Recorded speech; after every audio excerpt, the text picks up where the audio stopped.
presents...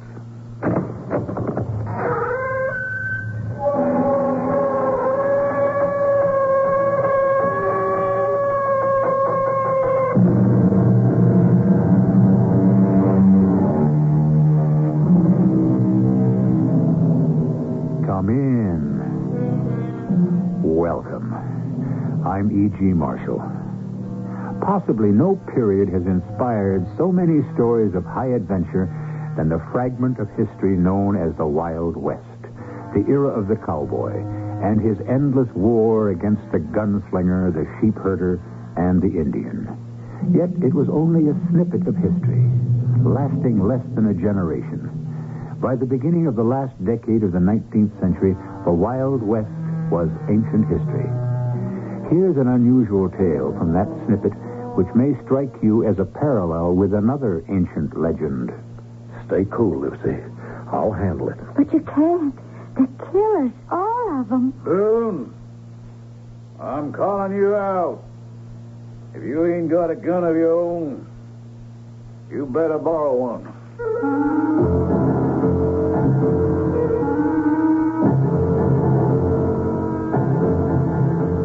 Our mystery drama, On the Side of the Angels, was written especially for the Mystery Theater by Ian Martin and stars Earl Hammond and E.V. Juster. I'll be back shortly with Act One.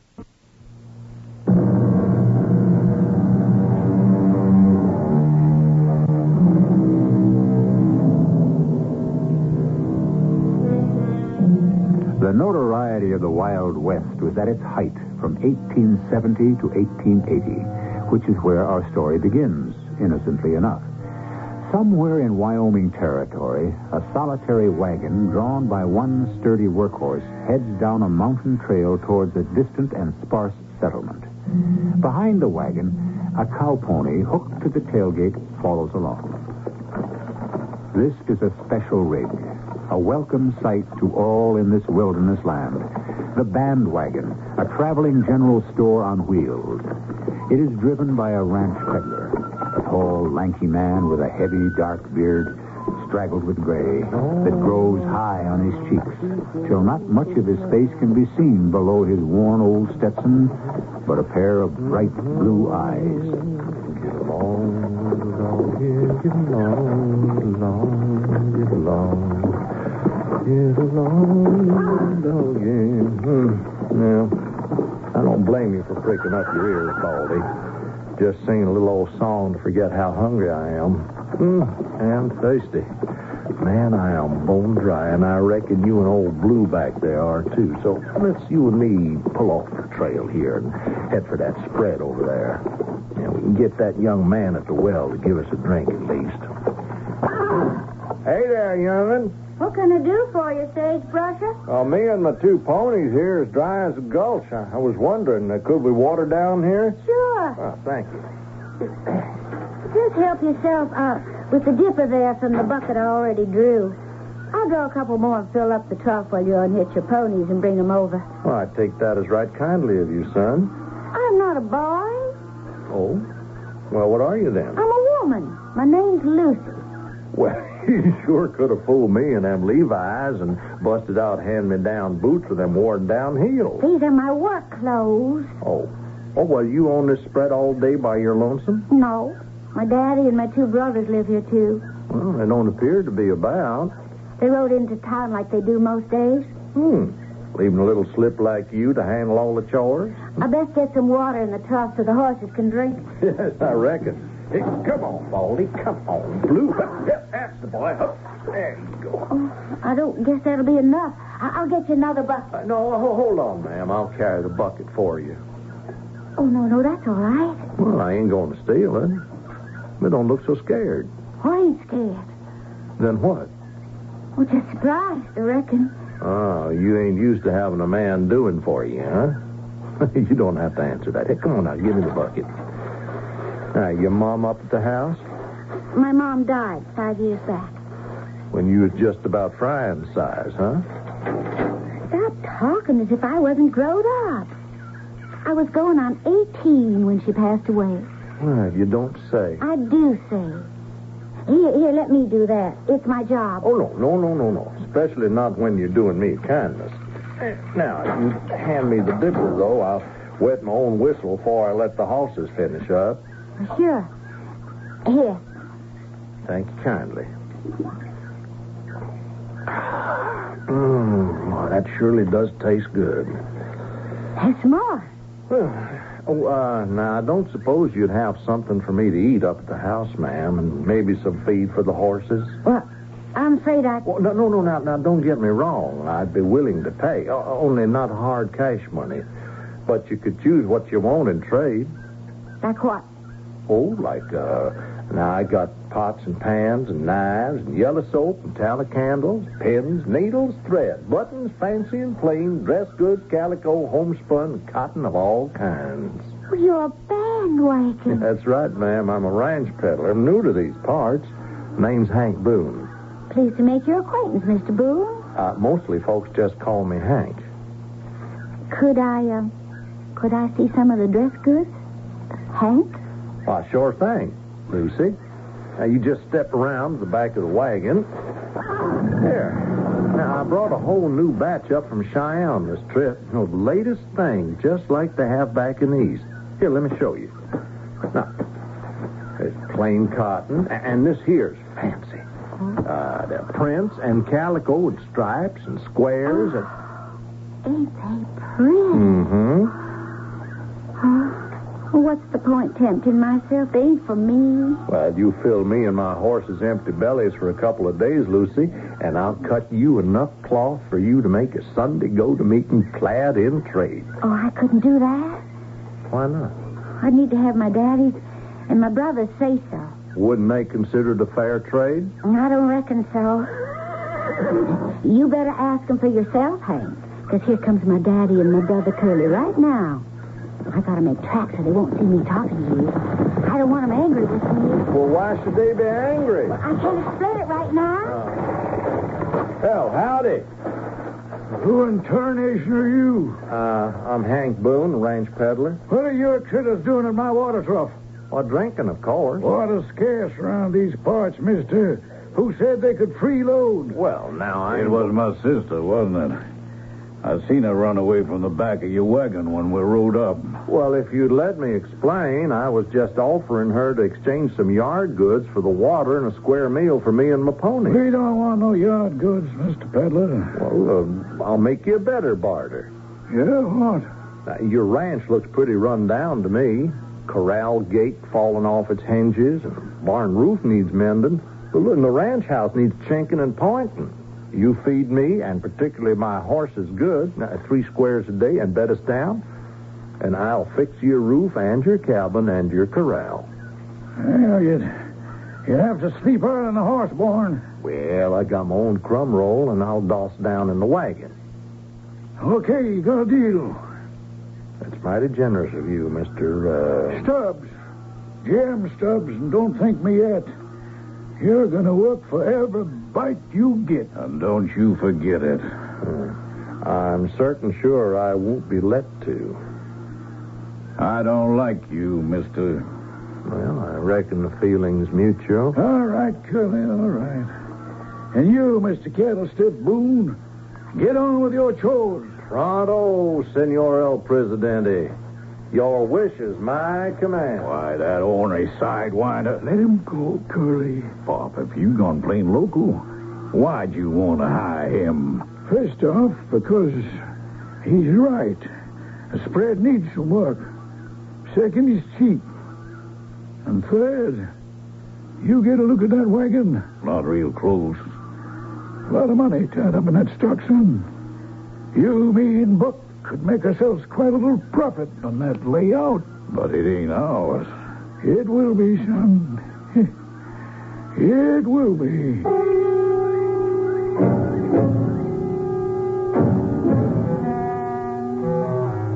Mr. Mayor, Yes, Henny, my love. I wanted to talk to you about some of the invitations. It's a powerful long list. Well, with elections this close, we can't afford to disappoint anyone. Now, don't you think I know that? Already made plans to set up lanterns in the yard below the hay lift. This is going to be the biggest and best hoedown Frontsville ever had. I'll see to that. That's my little wife. I just hope I can get everything ready in time. You realize it's only 1 week from tomorrow night away? Pretty darn close.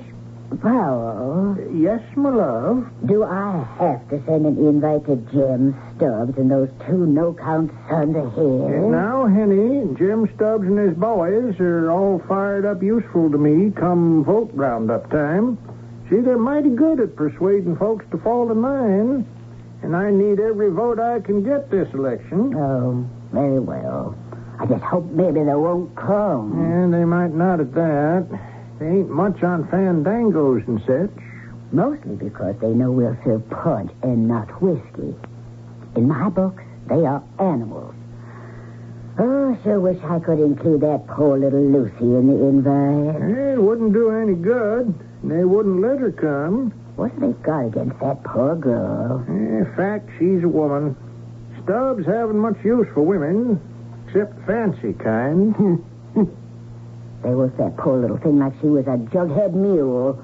They have her fetching, carrying, cooking, doing a man's work sun up till sundown. She might as well be a Cinderella. Danged if you ain't just about hit the nail on the head. Only instead of the mother and the 2 ugly daughters, Lucy Stubbs has got Jem and his mean sons.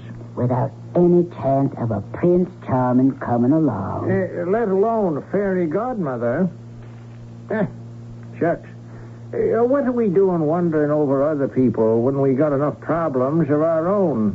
What we can't help, we can't hassle over. Well, I'd still like to include her in the invite. And you'd only cause her trouble, Henny. She's got enough of that already.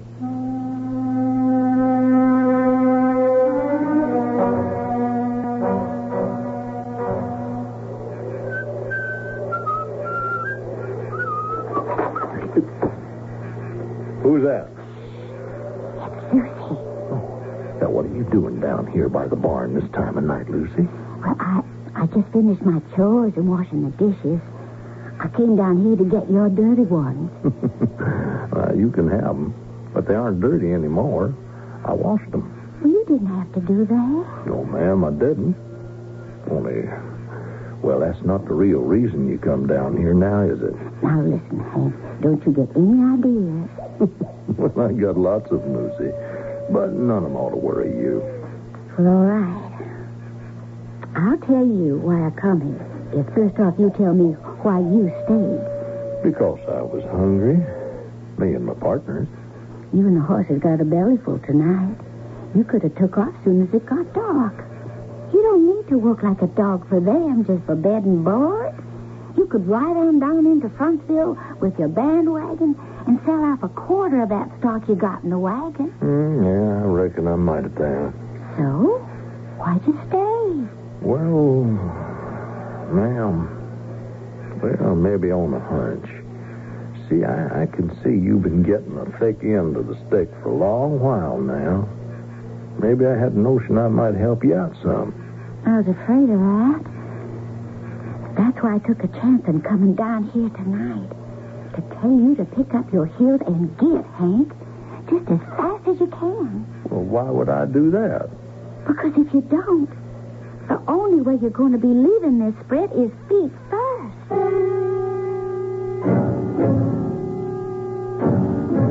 Remember I mentioned that this story might remind you of an old legend? Well, we have some of the elements established already. But where in the rough and tumble of the old Wild West do you suppose a Prince Charming might come from, let alone a fairy godmother? I shall return shortly with Act 2.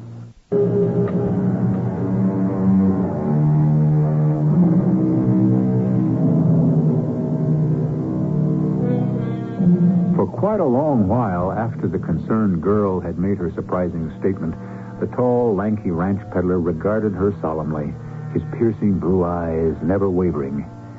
As he contemplated her, he reached into his shirt pocket to pull out a tobacco sack. His teeth against the grizzled beard were white and strong as he pulled the string with him to open the sack, his other hand creasing the cigarette paper deftly. Then he sprinkled some tobacco in it, licked the edge of the paper, and with the ease of long practice, rolled the cigarette. Now, who did you figure was going to fix it so I got laid out for the white linen, Lucy? Them. All three of them? My brother Buck's the worst of them all. He's quiet, but just plain ornery. I see. Do you mind if I light up? No. Yes. Why don't you listen to me? Yeah, but I am. I'm just trying to understand how you can be so certain sure. I heard them. Most times they don't even know I'm around. But tonight was sort of different. As soon as Bucky come home, they sent me down to the well to get water. So? We didn't need no water. They know I fill up the barrel every night before supper. They was just trying to get rid of me. So, as soon as I got outside, I snuck back in the shadow of the lean-to by the kitchen window. And I could hear what they were saying. And what were they saying, Lucy? Well, Daddy was doing the talking.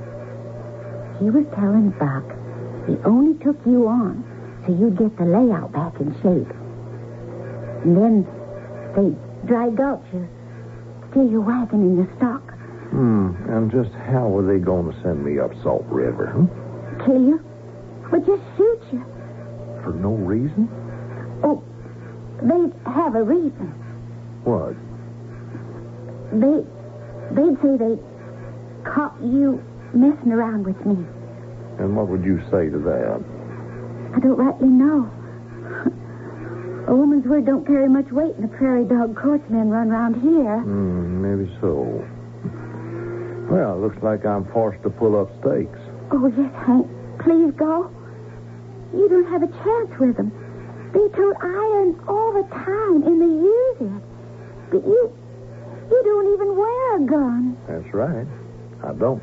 I'm a man of peace. I'm just a peddler. And that's why you don't know about people like my brother. Well, like I said, I ain't so worried about me. I got time. You don't. Here. You better take these and get on up to the ranch house before one of those brothers takes a notion to wake himself up and wonder just where his little sister is.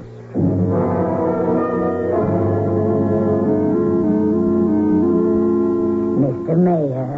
Why, yes, Henny. What are you doing down here at the office? I just dropped off all the invites to the hoedown at the post office, except in one. Yeah? What's that? I want little Lucy Stubbs to have one, even if she can't come. Only I want to make sure she gets it. Yeah, well, that might pose a problem. No, she never comes here to town to pick up any mail. That's right, Powell, honey.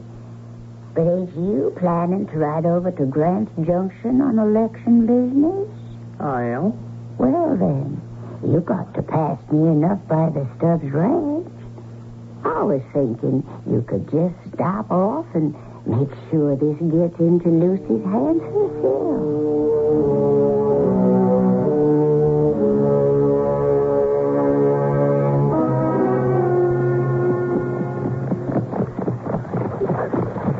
Howdy, stranger. Howdy. You working the Stubbs spread? Well, I'm just helping out whilst I rest up my ponies. I'm a ranch peddler. There's my bandwagon. My name's Hank Boone. Well, pleased to meet you, Mr. Boone. I'm Powell Bloomer, mayor of Frontsville. I surely hope you're going to favor our town by passing through. I'm certain the ladies could do a thriving business for you. Well, I intend to be there pretty soon. Glad to hear it. Any of the Stubbs about? Well, no, I don't expect Jim or his boys back much before sundown. They went up to ride fence on the north pasture.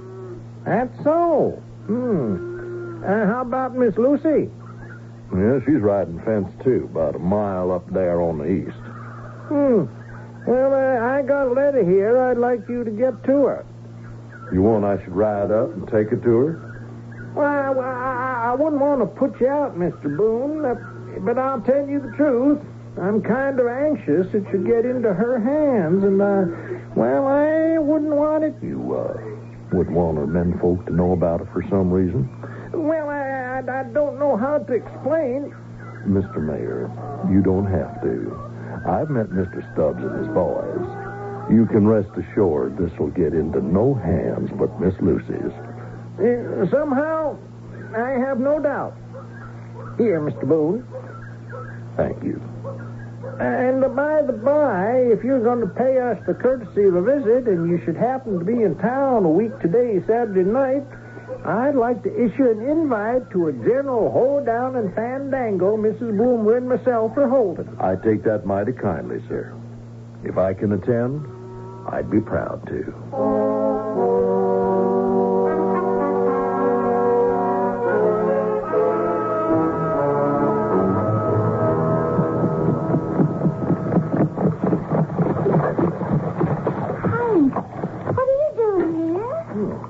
I guess I could ask you the same question. What are you doing here? Oh, a couple of calves busted out through this hole in the fence.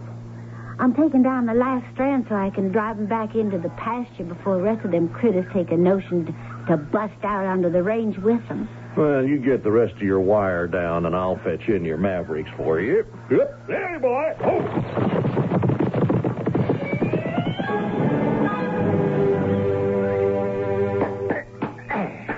There we go. Top strand. Snug home, and your whole fence is as good as new. I ought to thank you. But I wish you'd get on out of here. Well, now, if you're worried about your kinfolks, them Henry brothers of yours and your pop took off to ride the west fence all the ways north, clear to the end of the ranch. Well, they might take it to change their minds. I just don't want no trouble. Well, what trouble could there be? Like I told you, I am a peaceful man. You also said you was a ranch peddler, and that ain't the whole truth either. Now, what does that mean? I watched the way you worked those strays when you rounded them up. You're no peddler. Well, I never said I've been a peddler all my life, and I've been a lot of things. And there's something else. What's that, Lucy? You ain't scared a bit of my brothers and my daddy, and you ought to be. Now, just who are you, Mr. Boone? Come on, Lucy. Let's mount up and get to riding some fence whilst I tell you the story of my life.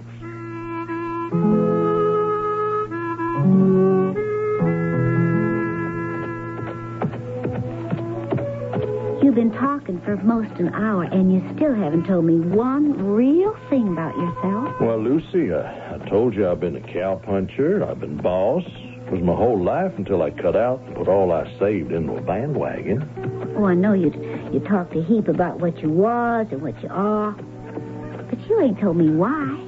Why what? Why you ever gave up a life you know you loved. Well, maybe I just got tired of being lonesome. Maybe I took a hankering to settle. So, why didn't you? Well, got to find a woman first. Oh, hey, there's a nice stand of shade trees. Now, why don't we cut over there, huh? Ponies need a rest, and I reckon we could use a little noon meal, huh? I didn't bring anything to eat with me. I did. I took the liberty and snuck in the kitchen. Now, I got bread and cheese and a slice of meat. And, well, you give me 15 minutes to get a fire going, and we got coffee to go with it.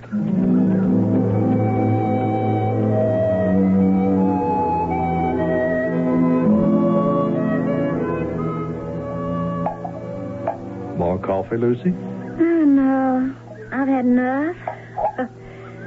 First food I've eaten as long as I can remember. I didn't have nothing to do with preparing. Well, that was the object. What do you mean? We'll give you a little rest for a change. Having somebody do for you instead of you doing for them all the time. How do you stand it, Lucy? Why don't you cut and run? No cash money, for one thing. What would I do? Well, I reckon there's only one thing a woman alone can do for a living out here in the frontier. I wouldn't cotton to that way of life. But you got no life here. That's for sure. I ain't set foot off this spread since my mom died. Don't even get to ride into town, even for mail, once in a while. Oh, land sakes, I plumb forgot. What? Well, the whole reason I rode out the line to find you. Yeah, I got this here for you. What is it? Oh, it's a letter. Fella rode by and said he was Mayor Bloomer out of Frontsville, and he wanted to make certain sure that this got into your hands and nobody else's. Oh, what's in it? Well, why don't you open it and find out? I will.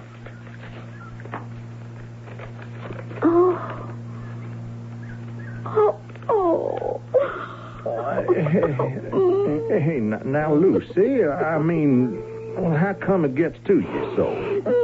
How could I explain? Well, I would listen. You wouldn't understand. Well, won't you try me? Well, I'd like to. Well, maybe you are the only one might understand. You see, this here is an invite. Well, if that's something to cry about. Well, it is if you can't go. It's not just any old hoedown. This is the biggest event of the whole year. Well, why can't you go? Well, first off, because I wouldn't be allowed to. Anyways, because what would I wear? I don't even own a dress I could wear just to wash up the dishes. Well, that's no problem. What do you mean? Well, you know how to sew? Oh, I used to when Mom was still alive. I reckon you don't forget. Well, I got needles and thread and whatever fabric takes your fancy. I got no way of paying you. Now, did I ask you to? Oh, Hank, I couldn't. I shouldn't. And, well, even if I did, it would just never pan out. You'll never know until you try. They'd never let me go. Well, will they be at the hoedown? Well, they always get an invite, but they don't go.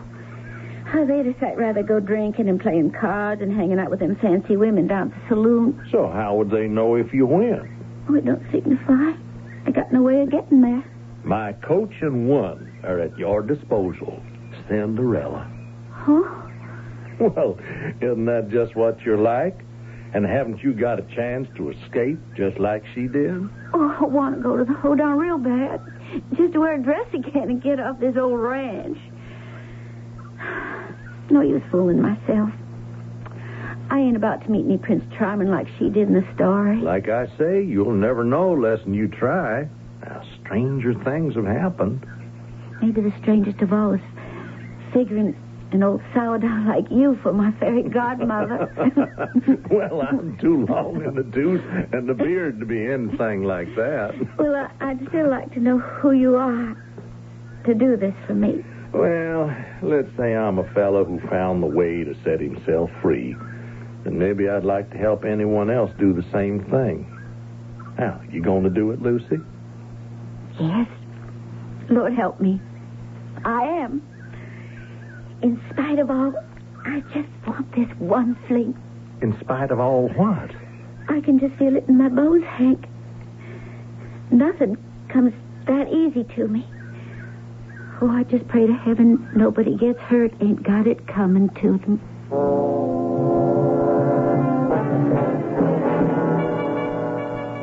The story unwinds like a coiled lariat. All the parallels are there, and all the characters, except one. Prince Charming. Where can he possibly come from? Well, as Lucy said, who could imagine that a grizzled old sourdough could play the role of the fairy godmother? If that could happen, perhaps anything is possible. I'll be back shortly with Act 3.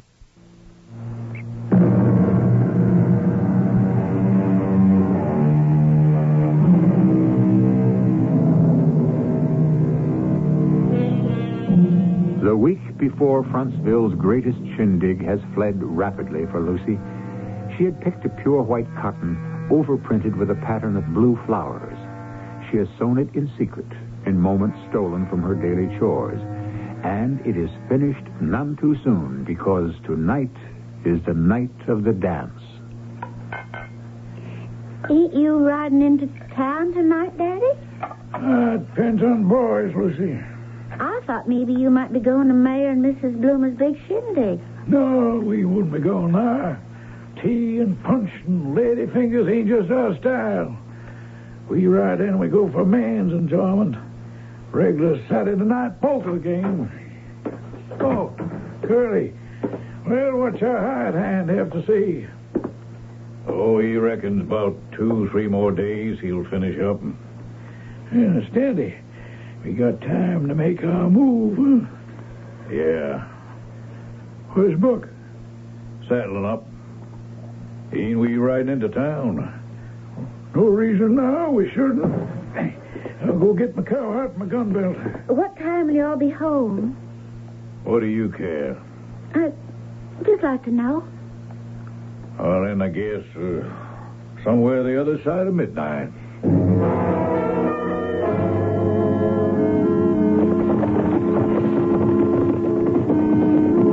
So they're finally gone. Yes.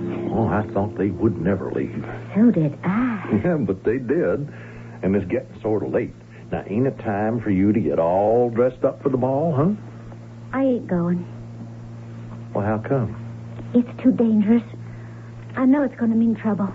Now, you mean to tell me you spent this whole week making that dress, planning, getting ready, and you're just going to plain throw it all over? I don't want to, Hank. You're even going to spoil the best surprise of all. What surprise? These. A pair of shoes. A pair of Sunday go-to-meeting dancing shoes. Just your size. Oh, Hank, they are beautiful. Only if they get worn and if they fit.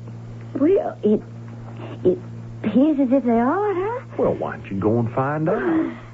Hank, I can't. It's too dangerous for you. What time are those three getting home? Not before midnight.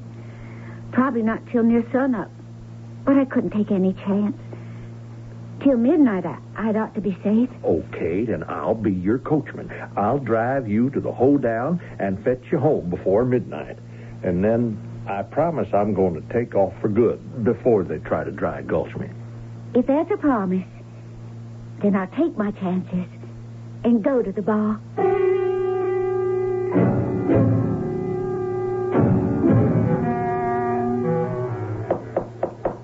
Miss Lucy, are you ready? You can come on in, Hank. Oh, my, oh, my. You like? Oh, you are about the prettiest sight I ever did see. What did you do with your hair? I washed it and brushed it and put it up with hairpins you loaned me. Well, if you ain't a princess, I don't know what is. But only one thing is missing. What? This here. To put in your hair. Oh, Hank. A comb with real brilliance. Oh, where'd you ever find it? Well, I didn't. It was my mother's. Will you wear it tonight? Are you sure you want me to? Oh, yes. Then I'd be proud to. Like that? That's just the way it should be. Now, come on. You don't want to be late for the party.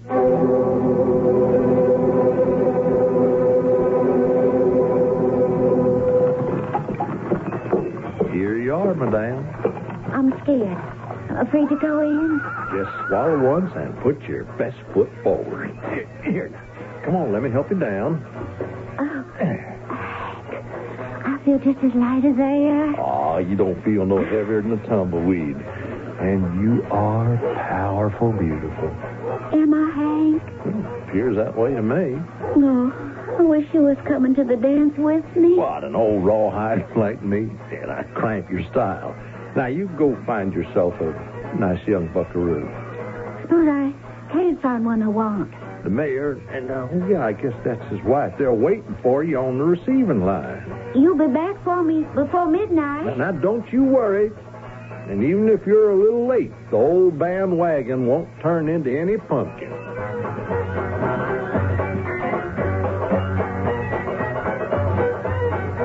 Right nice to see you, Mrs. Breed. Good evening, Mrs. Breed. I hope you're going to allow me the honor of a dance later. Good evening. I don't believe I know you. I have my invite. Lucy Stubbs? Why, I'd have never recognized you in a million years. Why, child, you're lovely. Oh, thank you kindly for saying so. Why, it can't be. It is. It's Lucy Stubbs. Hiding all that beauty these last few years under a sweat-stained hat and some old worn Levi's. Why, could you believe it? Lucy, your family here? No, sir. Oh. Well, how'd you come? A friend brought me in his wagon. Oh, that ranch peddler who's staying out your way? Yes. Yes, well, why didn't he join us? He didn't have an invite. I reckon he's some shy about most folks. But he's like to be the best person in the whole world. I wish he was here. I wouldn't feel so alone. Well, you ain't going to be alone for long, child. You know, once I take you into the dance, you're going to have to fight them off.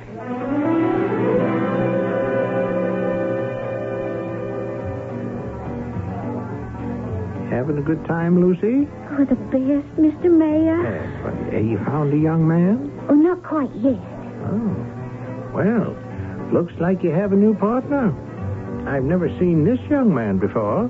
Me neither. Bow to your partner, Lucy.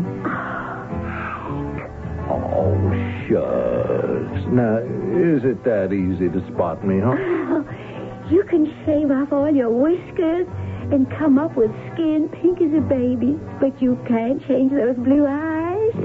Skin pink as a baby, huh? And as tender, I can tell you. Took me best part of an hour to hack off all that stubble. It took me a whole week to turn the sow's ear into silk purse. Ain't we a pair? No, not quite.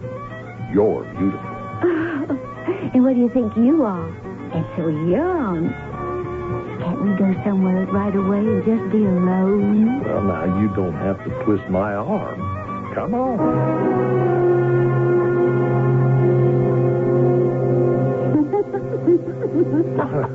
What are you laughing at, Lucy? Us? You, I reckon. Well, what's so funny? That my fairy godmother went and turned into my Prince Charming. It ain't quite the way the story went. Now, this is our story, and we make our own happy ending. Oh, Hank, I can't believe it's happening. You and me. Now, why'd you wait so long to tell me? A week?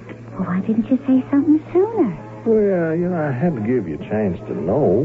The way you were situated. Any way you could fly the prison you were locked in might have looked good. Well, I couldn't let you take a route you'd cry over later. So you helped me make a dress, found out myself as a woman, and spread my wings. Princess, you were made for flying. Only right back into your arms. Oh, Hank. Oh, Lucy. So, it's just like the story. A happy ending. No, it ain't that easy, Hank. What about my family? Well, we just walk away from them or ride. Oh, you mean I can never go back home? What did you leave there that you have to take with you? Nothing, except... Now, it's coming on to midnight. Now, let's you and me get back to the party and make our farewells.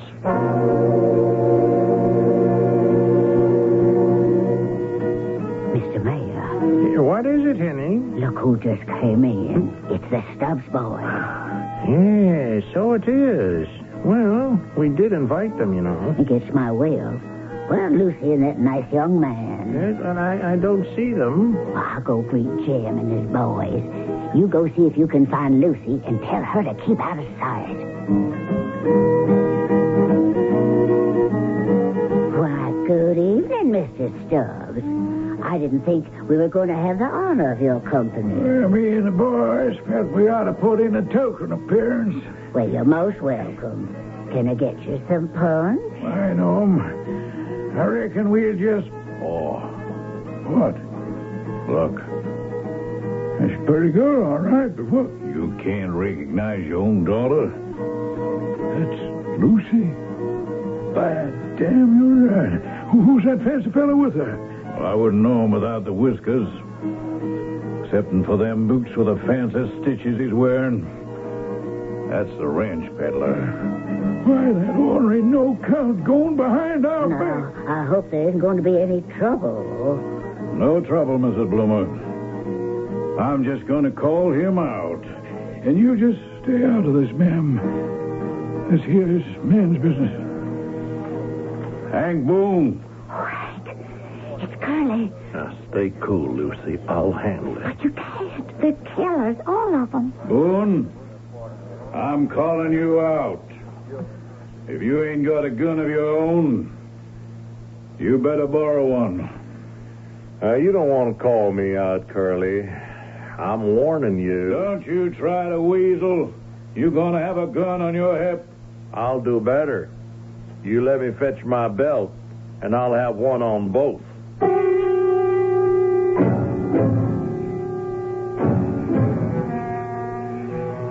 Why'd you do it, Curly? We could have took care of him back at the ranch. I never did like the guy. What's the difference, a ranch peddler? I got nothing to worry about. Just the same, we don't take no chances. Now, I got Buck covering for you to one side. The moment you draw, he'll squeeze off and drop him. Okay. I'll stand away, Paul. He's coming out from his wagon.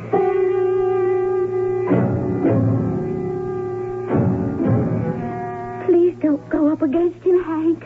We've been spoiling for this since we first met. But he's a killer, Hank. Aren't you afraid? Yep. Then don't. I'm not afraid for me, Lucy. And it has to be if you and me are going to have any future.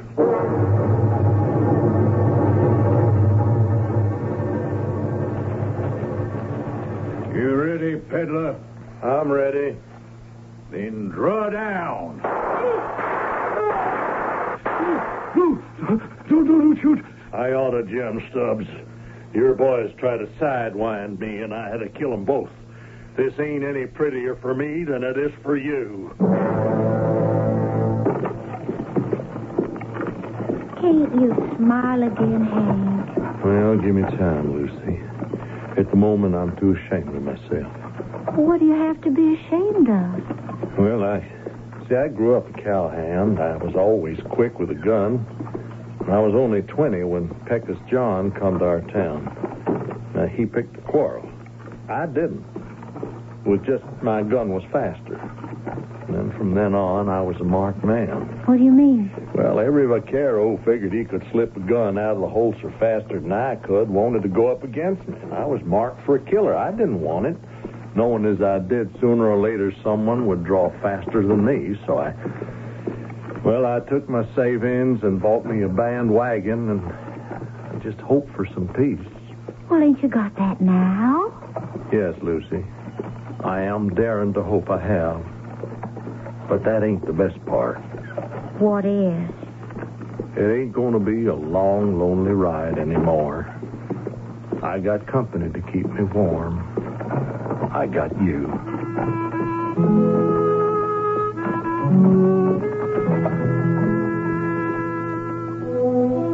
And in the old days, the wagon would have traveled off into the sunset while music played and 2 words would have been printed over the scene. The end. Which, of course, is true enough for the story. But for Hank and Lucy, the legend should have read, The Beginning. I'll be back shortly.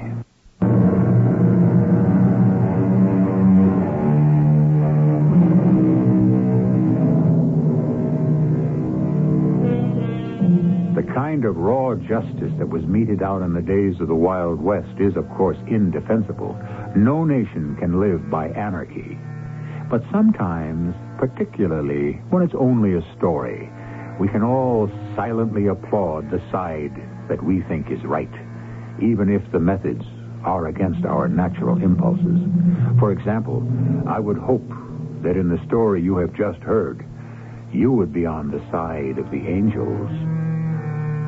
Our cast included Earl Hammond, Evie Juster, and Ian Martin. The entire production was under the direction of Himan Brown. This is E.G. Marshall inviting you to return to our Mystery Theater for another adventure in the macabre. Until next time, pleasant dreams.